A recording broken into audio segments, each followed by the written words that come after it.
Okay, so this one is about a book that I personally recommend. It's a book by Robin Sharma, 5 a.m. And the reason why I recommend it is that it's not only an easy read, but it has very usable insights in the form of models. So what I've done here is that I've added 2 videos in the further readings. At koyos.world you will see them pop up after this video. But the gist of this session is me presenting the most important ideas other than explained in the videos. So I won't get into the nitty-gritties of the book. Definitely read it yourself, or if you're pressed for time, watch the videos and see if it's worth your time. Not all the key elements are highlighted in these videos or in my saying. So there's definitely value in reading this book. You can also use it to read later for the matter. But the gist here is that 5 a.m. helps you taking care of the front end of your day. So the rest of your day will pretty much work itself out. So own your morning, elevate your life. That's sort of the slogan of the book. So the 5 a.m. club is, well, you guessed it, waking up at 5 a.m. And as they describe in the book, and I can attest to that for me personally as well, is that it is a huge, or it's in a very important key in my life design, so to say. They state that it's a key to success, whether it's successful or not, it'll up to you, so to say. But it helps me start my day off in a extremely high boost. So instead of waking up at 7 or 8 or whatever you wake up and just slowly grow into your day and always behind your schedule, so to say, 5 a.m. Triggers certain events. First of all, you build up discipline by waking up at 5 a.m. because it's most likely hard in the beginning. As with everything, as you practice, this becomes more and more natural, so it will become more and more automation. Also, if you wake up at 5 a.m., you will be more tired by the end of the day, so you will be doing less couch hanging, so to say, eating chips, Ben and Jerry bands, watching movies without any intent, so to say. Of course, nothing wrong with that, but doing that day in, day out might have an impact on the quality of your life, so to say. So 5 a.m. club is that you do need to realize you cannot lit the candle on both ends. So it's not go late in bed and rise early, because that's sleep deprivation and that's ruining your life in way more things than you can imagine. But more about sleep later. So early rise means early to bed. For me personally, I tend to go to bed before 9 p.m. And this is also known as the battle of the bed. If you win that battle, so if I actually manage to go in my bed before 9 p.m., because all these voices in my head are screaming, no, you should chill, you have reborn, or you have earned a movie time, or a Ben & Jerry's, or a bag of potato chips, or whatever the voice is screaming at you. If you manage to ignore that voice, dive into your bed before 9 p.m. and get out at 5 a.m., you will be very grateful for it at 5 a.m. in the morning. Because the first hour from 5 to 6 is your holy hour. Because you rise at 5 a.m., you better make sure that your time is worth it. So you're not going to watch your phone or watch some random television show at 5 a.m. in the morning. Unless you are really like that's your core passion, of course. But then you can also do this in the evenings, at night. You will see that because you rise up early, you will make your minutes more count. And the same mindset flows into the rest of the day. So this holy hour, this first hour, so to say, is cut up in 20 minutes. So in 3 chops. First 20 minutes is about moving, so releasing your cortisol in the brain. In other words, flushing out all the brain juices. So activate the new juices and get rid of all the sleepy juices, so to say. And then the second part is about reflection, so journaling, walking, thought recording, whatever. And then the third part is about learning. So how do I do that? The first 20 minutes I wake up. The first thing that I do is if it's around, I face sunlight. So in my case, I face sunlight here in the kitchen, where I grab a glass of water, open up the windows, so to say, get fresh air in. First, I drink I don't know the English term, but it's not hot, not lukewarm water. I bring the second bin, which is warm water. I mix it with salt. I walk into my garden and sit there facing towards the sun. So breathing fresh oxygen, sunlight, and water, getting my juices up and running. I do this for a few minutes, on average 5 or so. I evaluate a bit of my dreams, so I write down my first thoughts of the day, and then I jumpstart my movement. For me personally, I do things like burpees, push-ups, core exercises, jumping ropes, all those things for 20 intense minutes. And sometimes I also get the other batch, so I sometimes do 40 minutes. It depends on the schedule on the day that I'm in. Then I reflect. I reflect by getting my journal out. In theory, once again, sometimes I sacrifice the journaling. I should not do that. Definitely, I feel better when I journal. So journaling is one of the new habits that I will incorporate, that I will definitely lock in, because I'm pretty much sick and tired of it, of hearing myself telling people that they should journal and not doing it myself. So that's a go.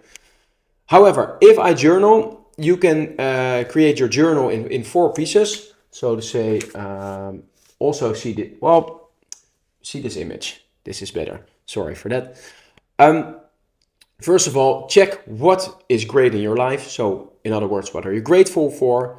What are you great at? What are your strengths? What are your core values? All those things. It's important to recognize and acknowledge those, because they become more aware in your conscious from your subconscious, and will recognize them during the day. Then, what do I want to be great at? Or in my case, I also write down what do other top performers in my field do. So what do the best people do in the running department, in the swimming department, or in my working department, so in the education realm, or on YouTube, for example.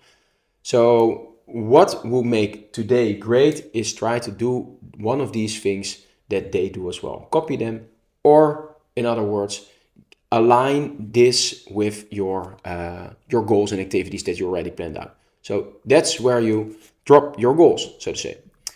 So this holy hour, of course, is not limited. You can mix it up. You can do whatever suits your own style, but it's definitely worth it. And for me, I experienced this. This is like one of the best hours of the day.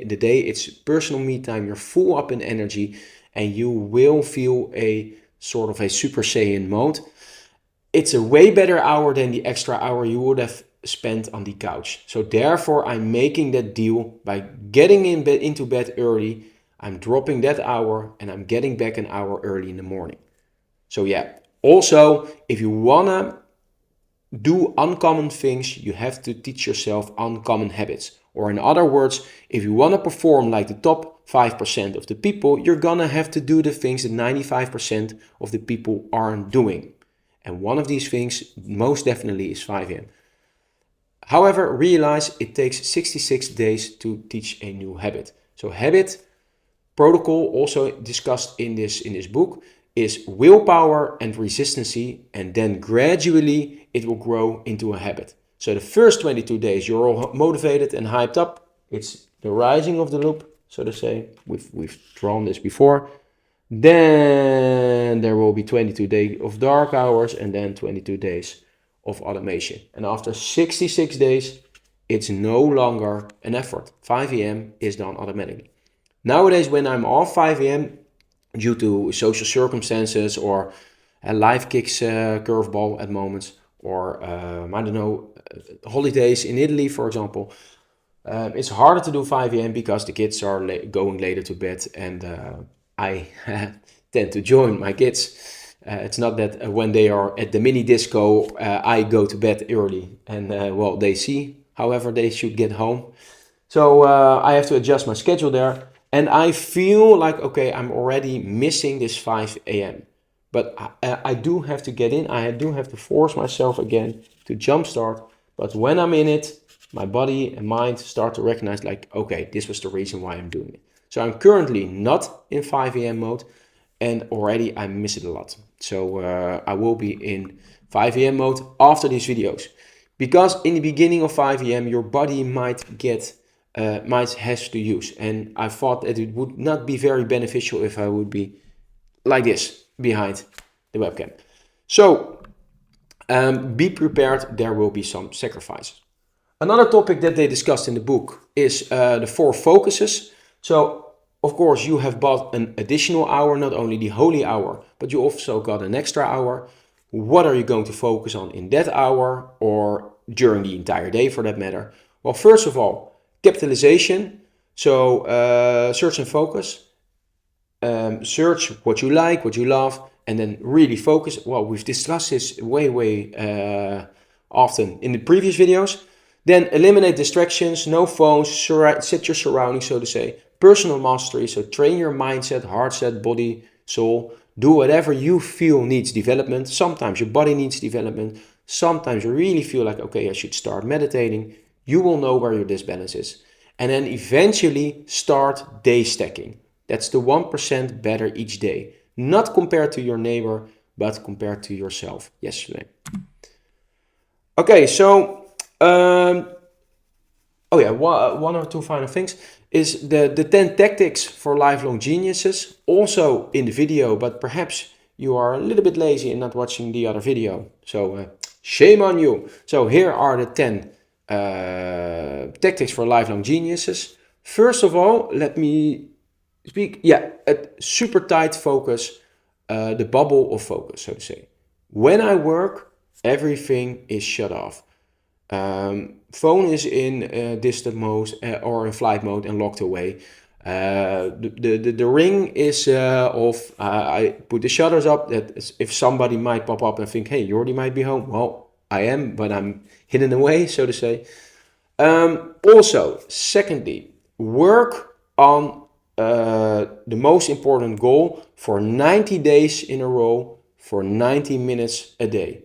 So pick your goal that you want to develop, schedule 90 minutes each day for 90 days. It's the 90-91 rule. Very cool rule. Then you've got the 60-10 method, which is the third one, which is sort of a Pomodoro technique. Work 60 minutes and then take a 10 minutes break. Could work. You can do the Pomodoro style, whatever fits your style. Then the daily 5, it's number 4. The daily 5 I've discussed before are like, what are the 5 dragons that you're going to slay today? What are the big tasks? Stick them to the back end of your phone. And then those are the things that you do today. And those are the frogs that you're going to eat as soon as possible. Then by the end of the day, I also do this thing he suggests, like the second wind, number 5, the second wind workout. For me, that's often at 4-ish. So by the end of the day, when I have my final focus flow done, so to say, when I've done my final production work, I tend to go running or walking or swimming, all those things, just to get another boost. And then sometimes I can find another boost after that. So I do pick up another hour of work. Or sometimes I will just spend it with family, loved ones, kids, friends, etc.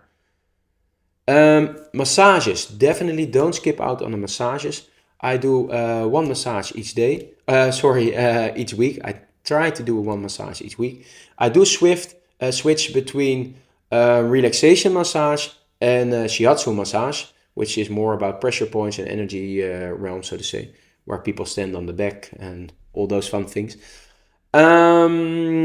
If you are tight in funds, or if you really feel like, well, no way I'm going to spend so much money on massages, you should definitely read up on massages then, though. But if you're still not convinced, find an alternative. So find something that brings you deep relaxation. It can be going to the sauna, perhaps watch a movie or have drinks with friends, whatever brings you back to full relaxed mode.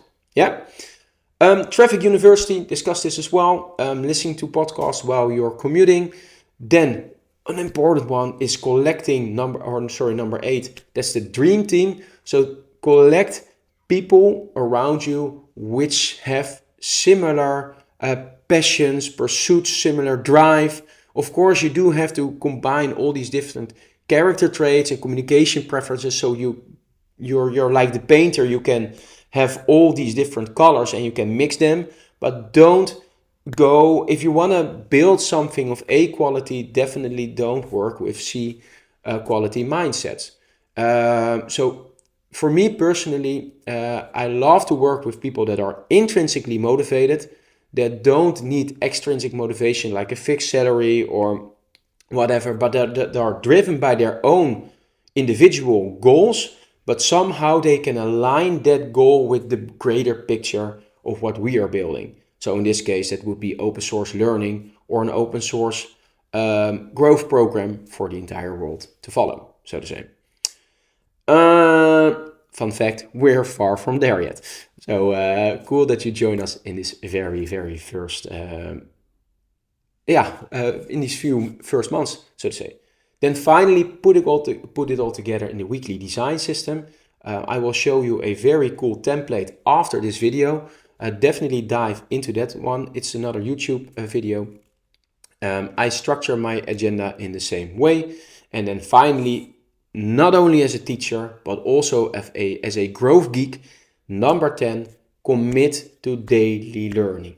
So it's a lifelong learning. Never has it been more pressing than now that you either adapt or die. Technology is going faster than we can change ourselves. And the only way to be prepared for the very weird future that's coming is that you become agile and that you know how to learn and that you know all these soft skills and that you prepare yourself in the best way that you can.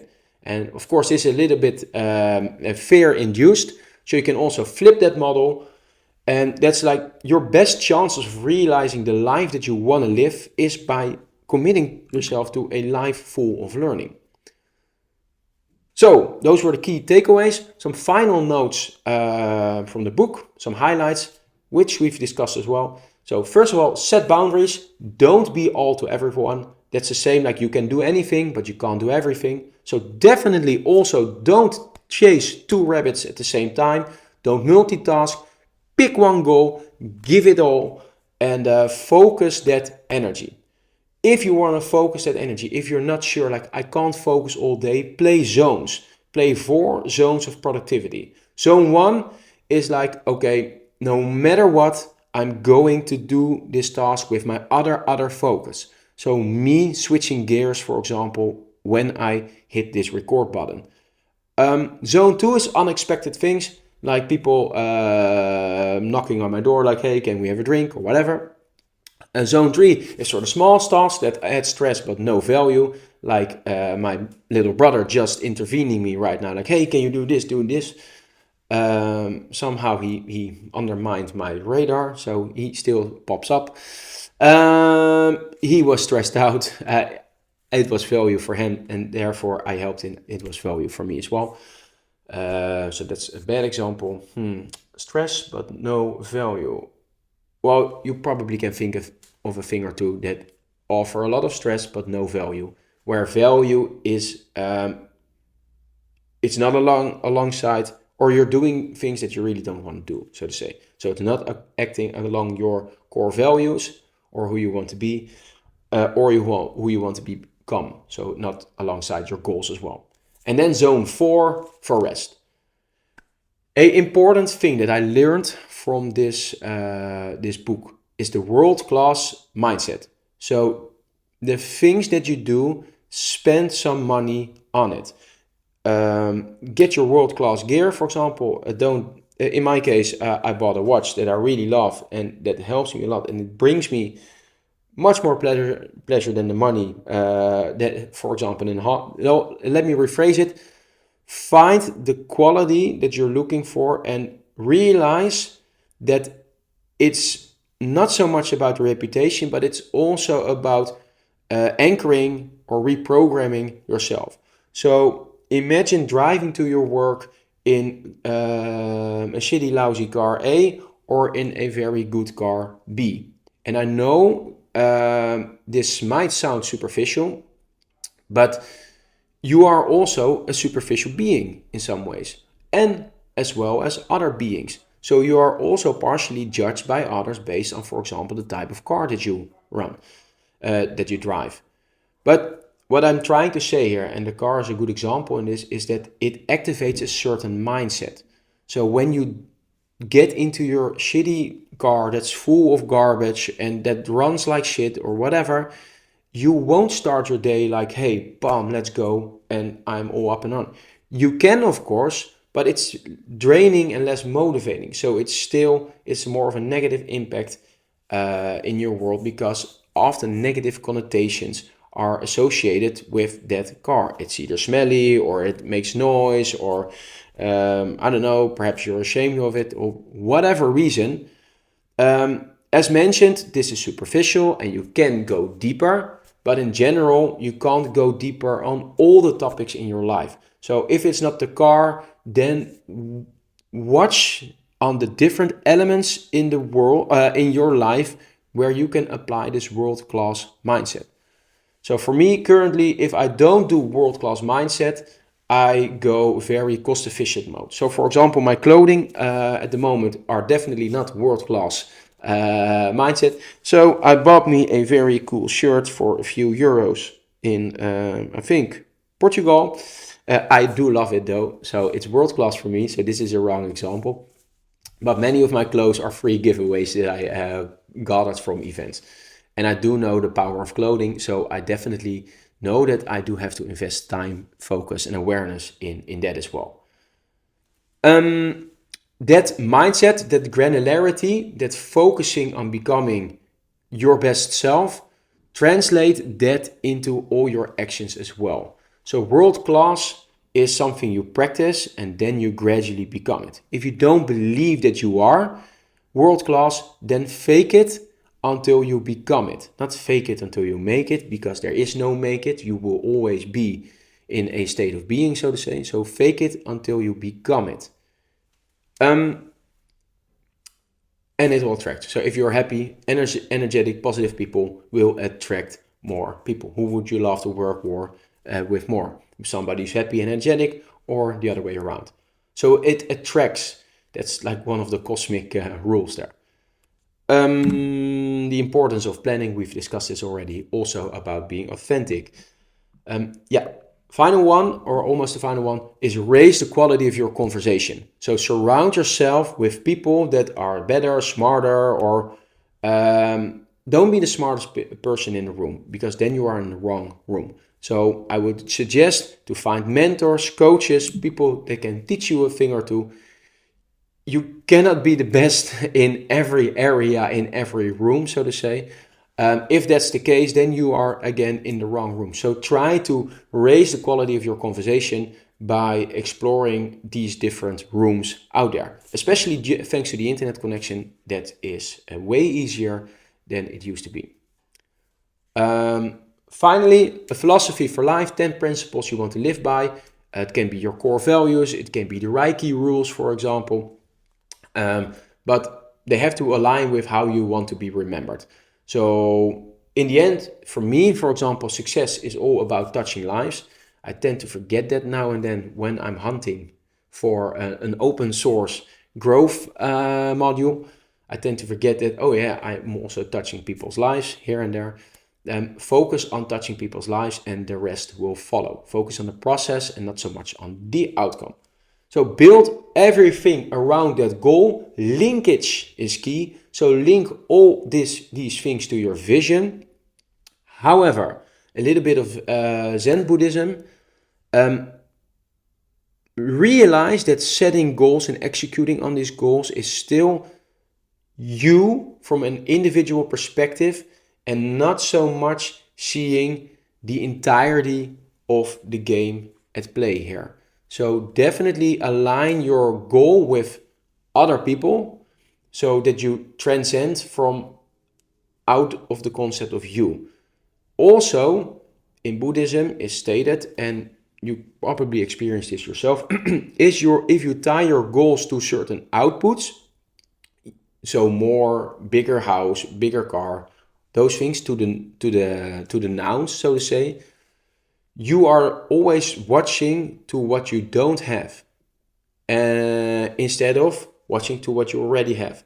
And this game of what you don't have, there is always more that you don't have, so to say. So that's a never-ending loop, which will define, or what it will do is it will trigger your limbic system, and you will be not in the present, and your mind will be adrift to those things that you don't have instead of realizing in the present what you do have. So take into account when you formulate these goals, make them big, make them audacious, make them you, make them weird.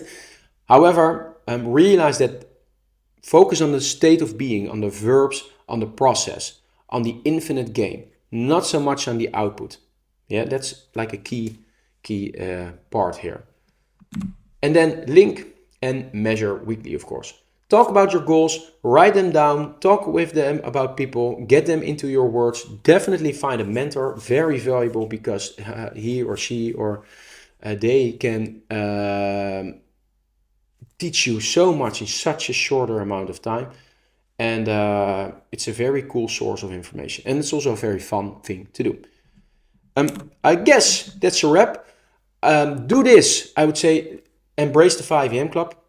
Practice and experience it yourself. Don't be clever, become wise. Yesterday, I wanted to change the world. Today, I'm changing myself. So to say, I love that quote. Don't do this. Avoid the misconception that the more work you do, the more impact you have. That is not the case, as you will notice, because also there's a huge risk that you get pulled in. So pulled in means that you're going to do things that are other than your goals. And before you know it, you've lost a ton load of time there.